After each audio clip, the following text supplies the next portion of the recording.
Hi, and welcome back to the Michigan High School Swim Podcast. This is State Champs Michigan's Poolside Podcast. My name is Lorne Plant, the executive producer of the State Champs Sports Network. David Zulkiewski joins me every week. He coaches at Bloomfield Hills and is a big part of the Michigan Interscholastic Swim Coaches Association. David, how are you today? Doing well. We're shoveling out and enjoyed our 2 days off and getting back at it here. So, yeah, happy to be back and talking to you guys.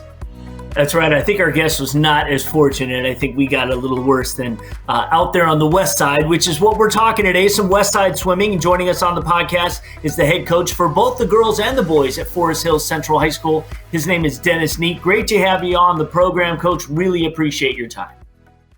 Thank you very much for giving me a chance to come on and talk. All right. And I'm assuming that you guys probably didn't get walloped by the snow, or did you? Well, some sections we did. A little bit more to our east of Kent County we did. Schools were closed for a couple of days. A couple school districts on the eastern side of the county, Kent County, got closed. But west side of Grand Rapids to the shoreline, we were in school. So, okay. You know what? Just another day at the office. That's right. And big time in the season, and we're going to get to it on the show today. Coach Z and Coach Neat are going to talk about the meet that State Champs covered on Tuesday, February 1st, between Forest Hills Central and Byron Central. Both teams are ranked in the top 20 in Division II. We'll also chat with him about expectations for the league meet, the state meet, which is right around the corner. But first, Poolside is presented by Lawrence Technological University. LTU offers over 24 varsity sports, athletic, and academic scholarships are available. Recruit yourself at ltuathletics.com. Poolside Michigan is also brought to you by the Michigan High School Athletic Association. The MHSAA is looking for officials. Great part-time pay. Visit MHSAA.com for details. The Michigan Army National Guard is the official military outlet of the MHSAA. The physical therapy and sports medicine professionals with the Detroit Medical Center. I encourage you to check out our Game Changers segments that feature terrific training tips on how to prevent injuries and so much more. Segments drop Fridays across the State Champs Network, including our State Champs TV YouTube page. So please give it a like. Now, if you are in pain or injured for immediate care, go to dmc.org/gamechangers. Okay, once again, we have Forest Hills Central head coach Dennis Neat with us today. And just so our audience can get to know a little bit about you, can you just briefly kind of talk about your relationship with swimming, when it began, and what was your journey like into the coaching ranks? It's been incredible. My mother was a coach for the high school team in Grand Rapids, Ottawa Hills, and I swam for Don Seifert at Grand Rapids, Ottawa Hills, and class of '79, and took that bug to Grand Rapids Junior College, community college these days. Jim Hall was my coach, and really laid some foundation to learning how to handle expectations and goals. And then I went down to Ball State University with Bob Thomas, and he helped me kind of keep reaching my potential in another area, and I had some fun along the way. Found out I kept trying to be a sprinter, but found out that I wasn't a sprinter with my slow twitch muscles. But that was through a lactic acid study after my senior year. But too late. Can't complain about it. I had a great career.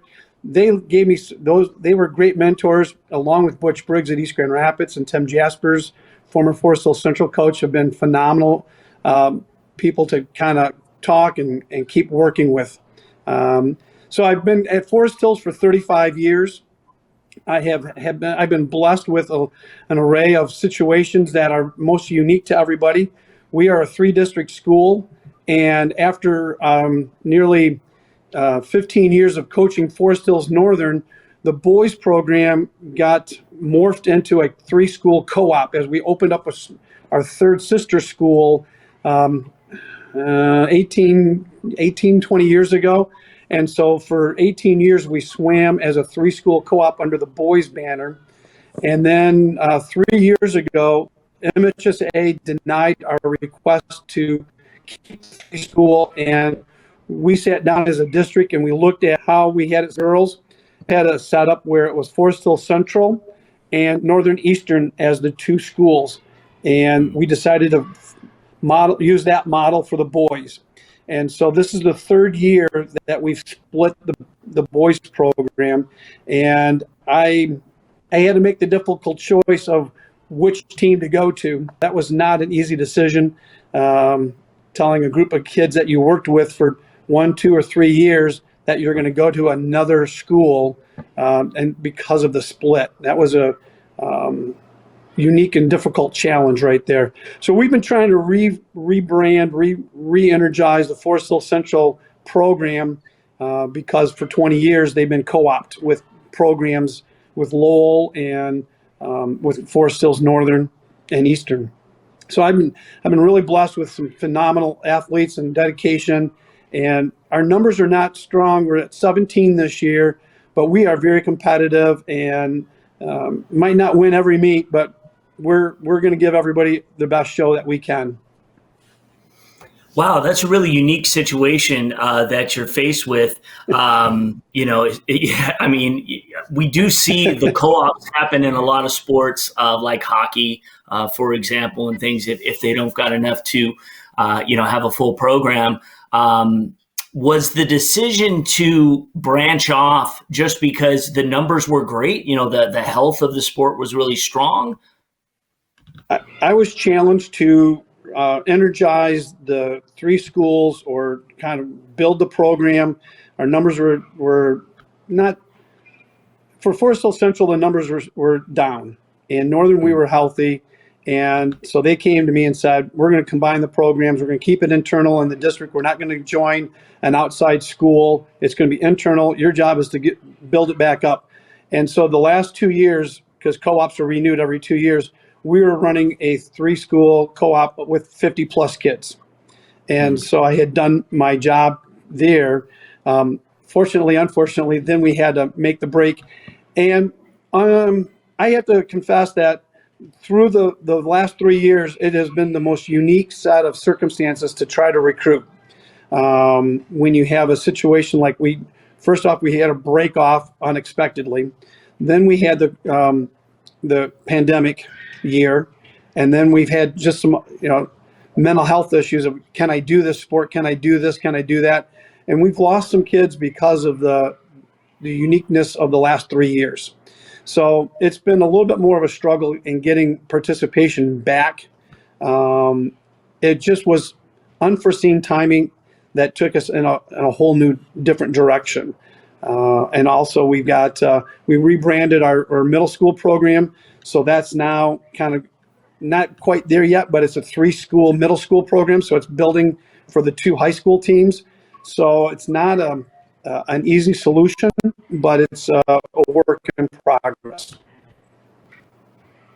Wow. I mean, David, you can talk about the competitiveness in a certain area. Obviously, Bloomfield Hills and Birmingham being so close together, and you're also fighting for the same kids in certain programs. But Coach Neat here, he's in a whole new ball game in trying to navigate these waters, which are different. And then, of course, you throw in a pandemic on top of it, and then all of a sudden you're just I'm using swimming metaphors. You're just treading water at that point. Absolutely. I mean, it's a unique challenge. And we're fighting with the private schools, by us quite a bit, but certainly a unique challenge for you. But I'm sure a fun one. I'm sure something you've embraced. You've always done a great job with your team. So it's good to see that things are on the up and up for you. Yep. Thank you. Yeah. It's been a wonderful challenge, and I'm excited for the guys. The seniors, this year, I mean, Dave, you'll know, if you think back to the 4 years, the seniors for my 4 seniors, to see the team split, to have the pandemic, to have the state meet canceled, to have a short season last year. These seniors are going to have quite the stories of folklore when they, whether they join the coaching ranks or they get to tell their kids what it was like when they were younger. Absolutely.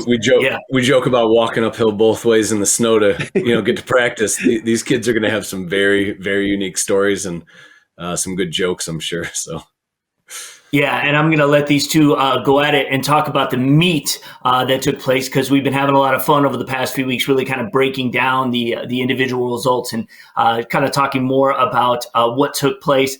But one last question for you before we do that. I would imagine, just as you mentioned, this seniors, this group probably has more of a unique bond because of what's taken place than maybe others you've had in your tenure as a coach. Most definitely. And even with the seniors for our sister school, Northern Eastern, they're still friends. Even they were teammates for 1 year. We see them across the pool. Our community has one pool, so we see each other every day across the pool, coming and going through the locker room. And it was just kind of been a unique last couple of years for them. But we see the camaraderie for both sides. And so it's been a wonderful opportunity and a wonderful experience for them to stay connected. It's not like you're off into your own school and you never see anybody. We literally see everybody every day. And hi, how's it going? And the competition is when we had our head-to-head battle. It's like just like any rivalry. But the next day, it's kind of like, that was a fun meet last night. Good job last night. And all of a sudden, we're friends again. So it's been a unique situation in Forest Hills. Yeah, that is unique. I can relate a little. My daughter went to Canton High School, and Plymouth Canton Salem has the unique situation where they all take classes in every building. So they actually go to all three schools and then they compete. The only thing that separates them are sports. So it's kind of interesting. So yeah, they're rivals for one night and then they're in English class the next day sitting next to each other. So it can be interesting. Yeah, it can be interesting scenarios. Yeah, so, hey, the most important thing is that these seniors especially have had the opportunity of having a full season of swimming. So they're going to go out the way they came in. So that's going to be outstanding. All right, before I turn it over to the coaches as they break down the film, I just have a couple more sponsors that I want to get into and let you know that Poolside's also brought to you by the Detroit Athletic Club Foundation's Male and Female Athlete of the Year Awards. So if you're an elite student athlete, you have good grades, represent leadership on your team and community, you could be nominated, but you cannot be nominated unless you apply. It's super easy. You can download the application at the website, dacathleteoftheyear.com, and send it in today. The deadline to apply is March 4th. We're going to have a red carpet gala at the beautiful athletic club in downtown Detroit. The Detroit Athletic Club is one of the gems, and I'll be hosting the award show as I do every year. It takes place in early June. It's fantastic. Another sponsor new to the show is the Goodman Acker Law Firm. During the most difficult times of your life at Goodman Acker, you will work with the same attorney and team the entire length of your case. They fight for you just like they would a member of their own family. Experienced, ethical, aggressive. Mention you heard about Goodman Acker on any state champs program, and they will provide you with a free assessment of your case. Goodman Acker, good decision. Call 1-800-TRUSTED. Once again, we thank all of our partners in supporting this podcast. Now, on Tuesday, February 1st, Forest Hills Central traveled to Byron Center. That was a road meet for you, right, Coach? Correct. That's right, for a meet. And you can watch that video right now on the State Champs Network. And before you guys get into it, is there, I know that your team as a central lone squad is relatively new, but what is it when you've got Byron Center on the schedule? Do they get up especially for that? We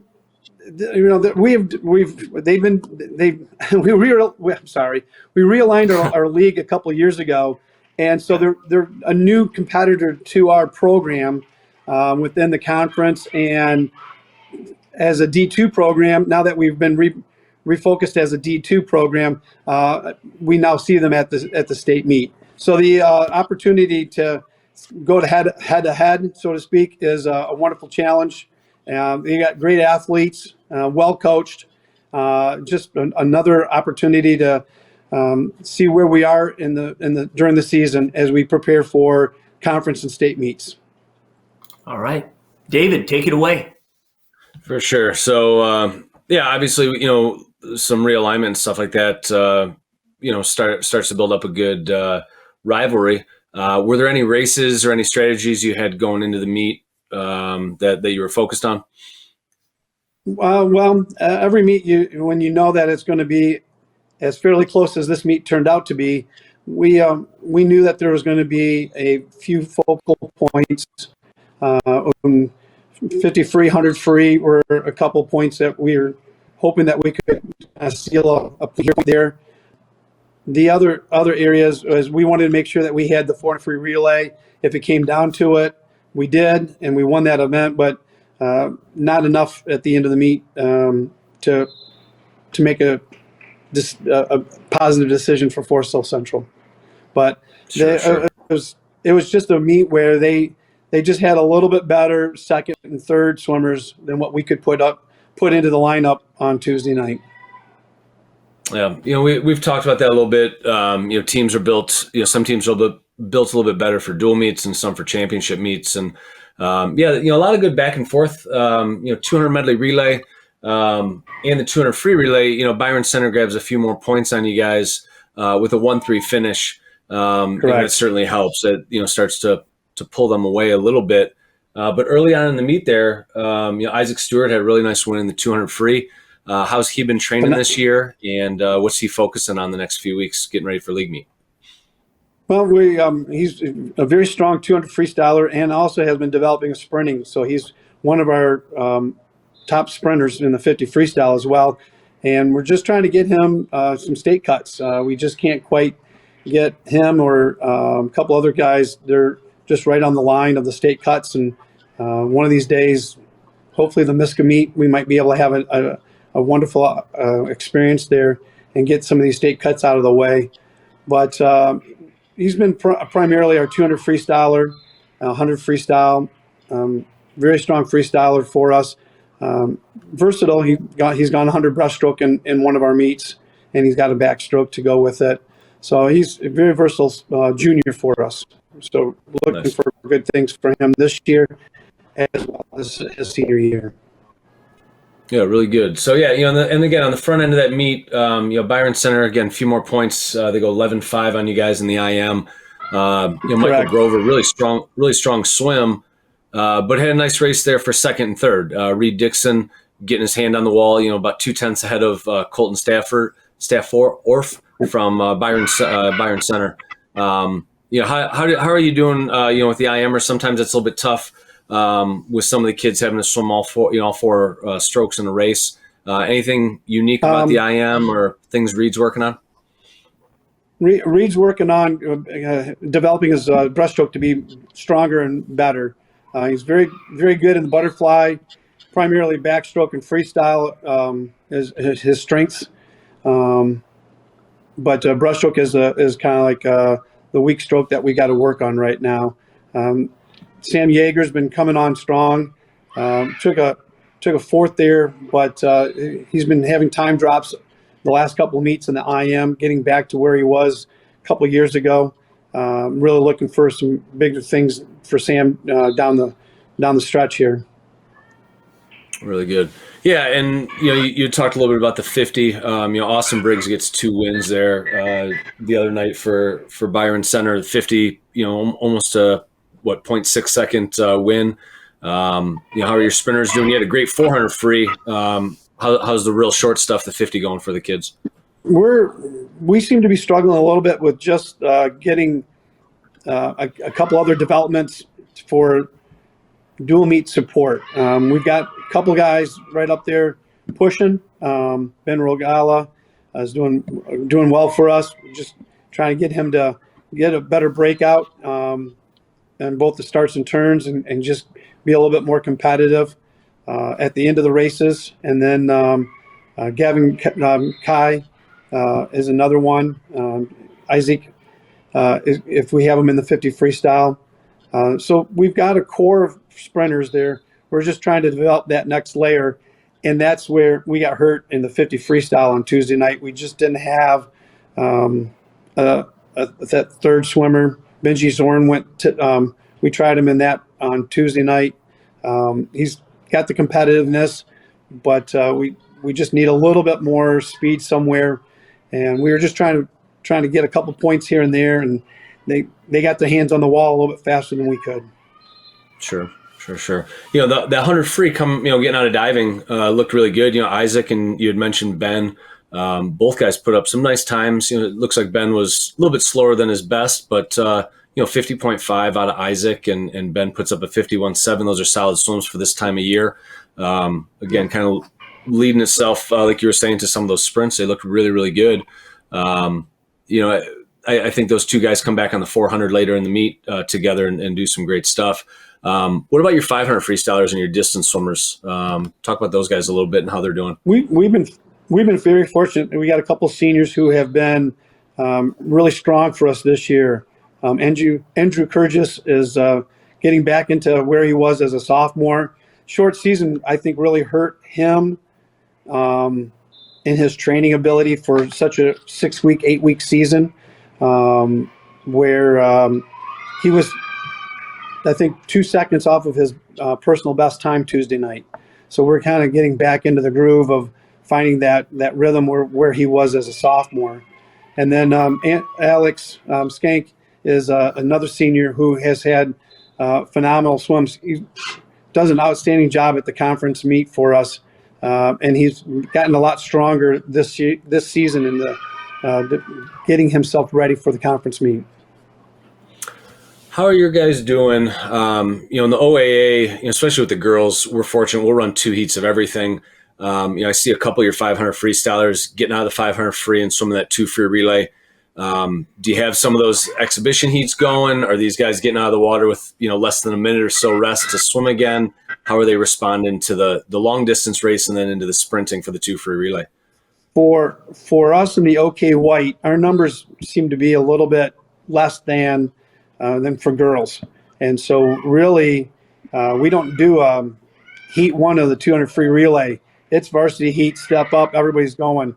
So we know that going in to the season when the numbers are kind of a challenge to have extra heats, there's a little bit of a focus and practice on how to turn around. So if you throw a couple sets together to push the 500 freestylers, then you come back and kind of break it up with a little kick set and a little sprint set so that they're training their bodies and their minds to kind of recover quicker and be ready to step up on the block and perform for the team. So it's part of my training experience to use practices to set up for meets, and it gives me a good exposure for them that when they step up on the block, they know that they're not going to have a lot of rest, and they have to be ready to go near best times every time they step up there, because that's just what this team needs. If we could be a little bit deeper in numbers, I don't think we would have to have such a high demand. But when you're looking at 15 swimmers and 2 divers, everybody has to toe the line a little bit tougher. And we've learned how to do that. It burns us a little bit in the energy patterns, but I'm proud of how well they keep responding. They keep stepping up and they keep trying their best. Really good. And you get into those last 2 individual events of the night. Reed does a really nice job in the 100 back, goes 58. I think he was 56 last year. How's he feeling? Training going well, just a little broken down. What are your thoughts? We knew Byron didn't have a strong backstroker, so his goal was just to go out and win it and then be ready for the 400 freestyle. We knew that if we had enough points, it was going to come down to the last event. Save the legs a little bit. He was going to have, being a 56 backstroker this year, 5-second gap, we could save the legs a little bit and be ready for the 400. As mentioned, there's not a lot of extra heats between backstroke and the 400 free relay. So wherever we can do to kind of conserve a little bit of energy just in case we needed it. But once again, our second and third backstrokers, very competitive.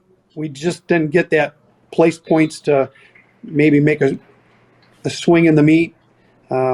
Instead of getting first and third or first, fourth, and fifth, or getting some better points in there, you get first and fifth or something, and it just makes it tougher when the meet's kind of slipping away.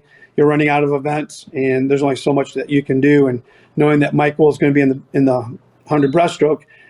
We don't have anybody going under a minute right now.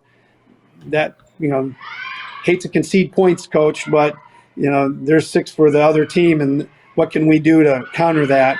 Our breaststrokers have stepped up quite a bit. I'd like to go back to the 500 for a second.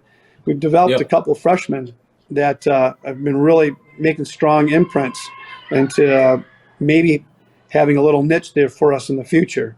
But a couple of freshmen that Zach Ruffer had broke the 6-minute mark for the first time Tuesday night. So they've been developing quite nicely, especially, as you said, turning the page to February and making the run for conference. Really Same good. thing in our backstroker. Yeah, go ahead. Yeah, I'm sorry. Same thing with our backstroker. Our second and third backstrokers were a sophomore and a freshman. And just we're working on developing them, and trying to have them being varsity competitive is a challenge. Yeah, absolutely. And that's great. You need those guys, especially when you get into a league meet. I'm not as familiar with the OK's rules, but in the OAA, we can put as many kids in an event as we want. We just get capped on how many points kids we can put in. So I'm sure there's some good strategies there. And when you see that improvement out of those young kids, that's got to make you feel good, give them a boost of confidence, and get them ready here for the next few weeks. And they have gotten a. Well, go ahead. They've gained a lot of confidence here over the last 10, 11 weeks. So came in, what is high school swimming, and now they've learned a lot. They've been competing. They've been providing points for the team. So they've really made a lot of inroads. Freshman breaststroker scored points in the breaststroke event for us before we got to the 400 free relay. So just outstanding job. We're constantly working on the little details and getting ready for conference at the end. Our conference does allow us to have unlimited entries, but only the 4 fastest count for the top 16. And then we run a C final non-scoring, so a team, if they were deep enough, could have all 8 spots in the C final, but it really does work out that 1 or 2 kids from every school gets to have a 4th or 5th kid in the championship meet to experience it. And it's been a wonderful addition for us the past 3-4 years. Yeah, we switched over to that too. Our numbers are so big in the OAA that we need it, because like you said, the kids are getting experience, and if they don't get to be in that big meet that second day, maybe a second shave, it's such a valuable experience that they're going to miss out on. So yeah, it's nice having that third heat for sure. It's been wonderful to keep them motivated, especially for that second day. Absolutely. Just real quick, that 400 free, you guys go 330. You've been 328 this year. What is that kind of is that going to be one of your bigger relays? Are you going to try to spread out all 3 relays going into league meet or states? What are your plans? Those are coaches conference. We have with Tim Jaspers and I, we're constantly kind of bouncing ideas back and forth. What do you think about this? What do you think about if we did this, if we did that? We are having the discussions to talk about how to set up the conference meet with who and with what strategies that we can go with. So it's started already. Depends on what the league looks like. And we look at how fast everybody's going and where we can maximize the most points out of. So we'll keep evaluating. We got a couple more weeks to finally put those final numbers together. Good. Oh, we know what you're keeping. You're keeping your cards close to the vest, in case the competition is listening here. Yeah, I get it. Exactly. So with those couple weeks left, go ahead. No, please go ahead. Go ahead. No, go ahead. No, I was going to say, with those couple weeks left, you mentioned Miska meet coming up in a week from Saturday. Any more dual meets? What else do you guys have lined up, in regards to competition? We host East Grand Rapids next Tuesday, and we finish with Northview at Northview. We're blessed to have that dual meet at Northview because that's where our conference meet's going to be. So cool. For a chance to kind of preview ourselves and get excited to be back at the conference meet 2 weeks in a row, the pool where the conference meet will take place. Not too shabby. You kind of have a little bit of a fresh memory as here we go. This is your pool site for the championship meet. So it's kind of a nice season setup for us right now. Very good. Any mental prep coming up? We starting to drop mornings, yardage coming down. Where are you guys at? We are still kind of running full mornings and full practices right now. I'm looking at probably about another week here. MISCA is always my turning point. Depends on where we're at. Who do I have at the state meet? A lot depends on the team personnel as to where we are on the calendar. Who's qualified for state? What do we still need to work on? What do we still need to? Do we need to start resting? Right now we have one individual qualifier. We have a couple divers that qualified for regionals, a couple relays qualified. So if we're going to get more state participation, we're going to have to do a little bit more at the conference meet than we were hoping to. But it just happens some years. It just works out that way, unfortunately. Nice. Well, I'm sure the kids are fired up for it. So they will be. They will be. That's right. It was just a wonderful situation for us, and I think they're going to get pretty excited here, knowing that there's about 3 weeks to go before the end of the season to get the best out of themselves and out for the team.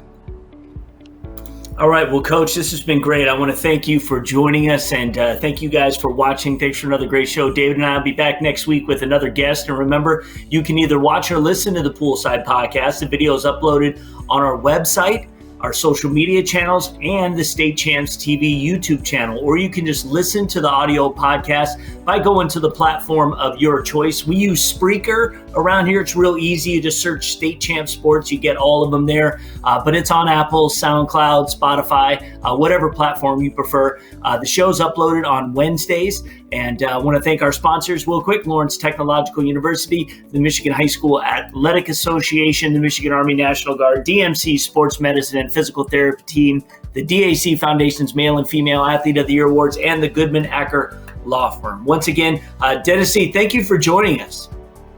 Thank you for having me. Okay, for David, I'm Lorne. We'll see you next Wednesday with another edition of State Champs Michigan's Poolside Podcast. Be well.